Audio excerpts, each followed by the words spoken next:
계신 곳에서 저와 함께 우리 찬양해 보겠습니다.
드디어 2021년이 되었습니다.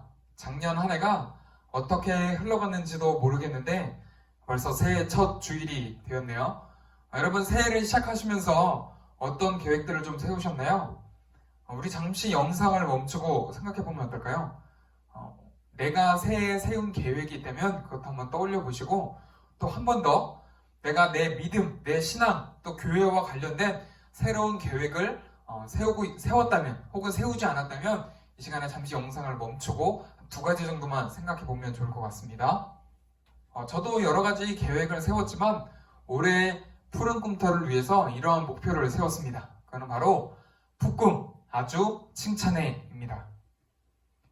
2021년은 푸른 꿈터의 모든 친구들, 선생님이 하나님과 주변 사람들에게 칭찬받는 한 해가 되기를 소망합니다. 우리 이 주제를 가지고 오늘 말씀을 한번 읽어보겠습니다. 로마서 14장 18절의 말씀입니다.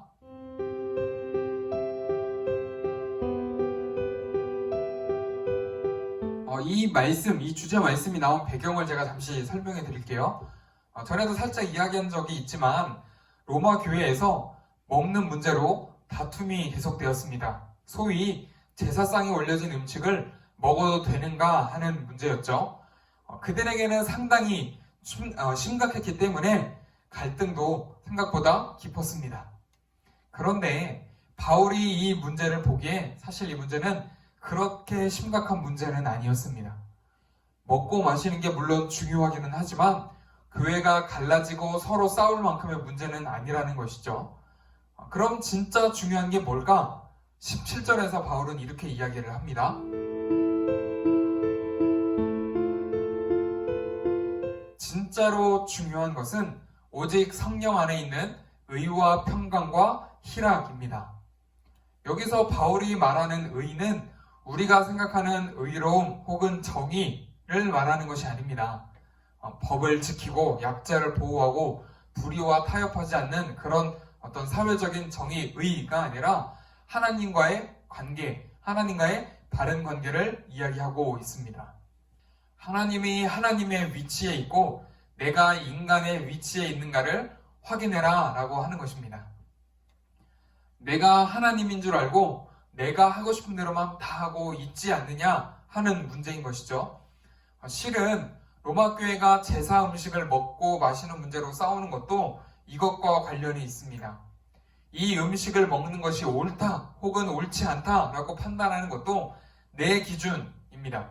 하나님이 특별히 명령하신 바가 없는데 사람들끼리 내가 옳다, 너가 옳다 싸우는 모습입니다. 하나님과의 위치가 바뀐 것이죠. 이렇게 생각해 본다면 여러분 우리도 하나님과의 위치가 바뀐 것이 얼마나 많을까요? 우리는 얼마나 내 기준, 내 생각, 내 감정에 따라서 많이 말하고 또 행동하고 있을까요? 아마 로마 교회보다 훨씬 더 심각하지 않을까요? 하나님과의 바른 관계를 세우기 위해서 예배드리고 교회 오고 또 밥모임도 하고 행사도 하고 또 선물도 주고받고 하는 것이지 가장 중요한 하나님과 나와의 관계가 바뀌어버린다면 이 모든 것들은 아무 소용이 없습니다. 이 관계가 바로 정리될 때 17절에서 말하는 평강과 희락이 찾아올 수 있다고 바울은 설명합니다. 하나님과의 관계가 뒤죽박죽 되어 버리는데 평안하거나 기쁠 수가 없다라는 것이죠. 또 혹은 그렇다 하더라도 그거는 일시적인 것뿐이다 라고 말하는 겁니다. 더 쉽게 설명해 볼까요? 여러분 우리 가정 안에서 부모님은 부모님의 위치가 있습니다. 그리고 저와 여러분 우리들은 우리들의 위치가 있습니다. 부모님은 직장 생활을 하시고 또 집안의 큰 문제들을 해결하시고 또 우리가 어려운 일이 있으면 같이 의논도 하는 그런 위치에 있고 우리들은 열심히 공부하고 또 학원 다니고 학교 가고 게임도 하고 늦잠도 자고 하는 것들이 우리의 위치입니다. 여러분 그런데 이 위치가 바뀐다고 한번 생각해 보십시오. 여러분이 막 직장 생활하면서 돈 벌어오고 직장을 못 가니까 막 아르바이트하고 혹은 막 집에 이사 문제 혹은 월세, 집세 문제, 세금 문제 막 이런 것들 때문에 머리 쓰고 있고 고민하고 있고 근데 반대로 부모님은 집에서 게임만 하고 늦잠만 자고 놀러만 다니고 있다면 여러분 그 가정에 평강이 있을 것 같나요? 그 가정에 기쁨이 있을 것 같습니까? 여러분 잠시 한번 눈을 감고 상상해 보실래요? 우리 가정이 그렇게 된다면 정말 말도 안 되는 일입니다. 근데 신앙생활에서 우리가 그렇게 살고 있기 때문에 문제가 발생한다고 바울은 이야기합니다. 이 관계를 올바르게 세운 사람이 어떤 평가를 받을까요? 18절 말씀입니다. 가장 먼저는 하나님을 기쁘시게 합니다. 그리고 그 사람은 사람에게도 칭찬을 받습니다. 교회를 다니는 사람이건 다니지 않는 사람이건 상관없습니다. 이런 사람들에게 칭찬을 받는다라고 이야기합니다. 여러분은 칭찬을 받는 사람인 것 같나요? 아니면 반대의 경우인가요? 혹시 저를 포함한 우리가 교회 안에서만 칭찬받고 있지는 않습니까? 교회를 다니지 않는 친구들, 친척들 혹은 학교나 학원 선생님들에게도 칭찬을 받는 사람들입니까? 여러분, 말씀을 마무리하면서 제가 옛날 이야기 한 가지만 전해드리겠습니다.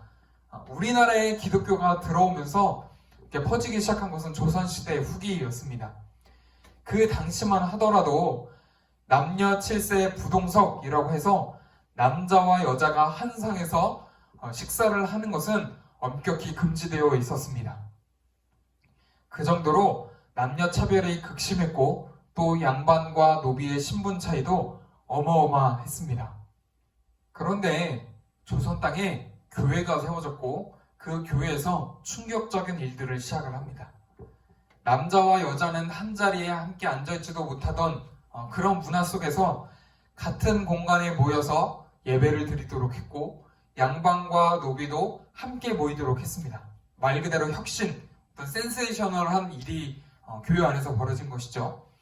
그런 일들을 교회가 제일 먼저 시작했습니다.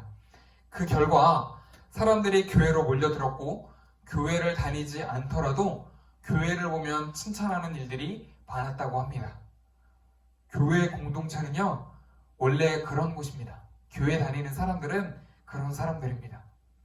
누구도 시도하지 못할 일들을 먼저 할 수 있는 공동체, 다들 꺼려하는 그 일을 하는 사람, 하나님과의 관계가 바르게 세워진 그 사람은 기쁨으로 그런 일들을 할 수 있습니다. 여러분, 우리의 모습이 엉뚱한 것에 초점 맞춰져 있지 않나요? 욕만 안 했다 뿐이지 교회 다니지 않는 사람과 별반 다른 게 없다면 무슨 소용이 있을까요? 하나님과의 바른 관계를 세워서 하나님에게도 칭찬받고 주변 사람들에게도 칭찬받는 여러분 되시길, 또 그런 2021년 푸른금토 되기를 주님의 이름으로 축복합니다. 우리 계신 곳에서 눈을 감고 잠시 생각하고 기도하겠습니다. 여러분, 말씀을 그냥 듣는 것으로만 끝내지 마시고 말씀을 듣고 한번 우리 생각해 봅시다. 과연 나는 지금까지 하나님과 사람들에게 칭찬받는 사람이었을까? 아니었을까? 생각해 보셨나요? 그러면 우리 이제 한번 같이 기도합시다. 하나님, 저는 지금까지 하나님과 사람들에게 칭찬받지 못하는 그런 존재였는데 올해 2021년은 하나님과 사람들에게도 칭찬받는 그런 사람으로 살아가겠습니다. 하나님, 부족한 저를 도와주세요. 우리 잠시 기도하고 제가 마무리 기도하고 마치겠습니다.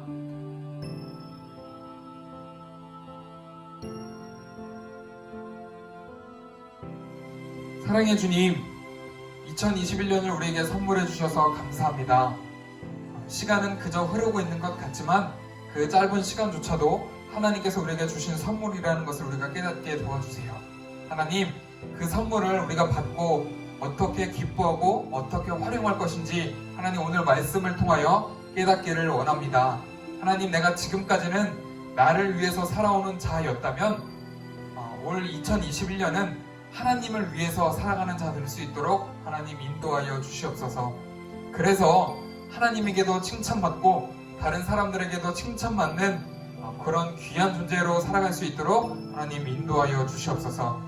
오늘도 말씀을 통하여 우리와 함께 하시는 주님께 감사드리며 귀하신 예수 그리스도의 이름으로 간절히 기도드립니다. 아멘. 함께 주기도문 하심으로 예배를 마치겠습니다. 하늘에 계신 우리 아버지, 아버지의 이름을 거룩하게 하시며 아버지의 나라가 오게 하시며 아버지의 뜻이 하늘에서와 같이 땅에서도 이루어지게 하소서. 오늘 우리에게 일용할 양식을 주시고 우리가 우리에게 잘못한 사람을 용서하여 준 것 같이 우리 죄를 용서하여 주시고 우리를 시험에 빠지지 않게 하시고 악에서 구하소서. 나라와 권능과 영광이 영원히 아버지의 것입니다. 아멘.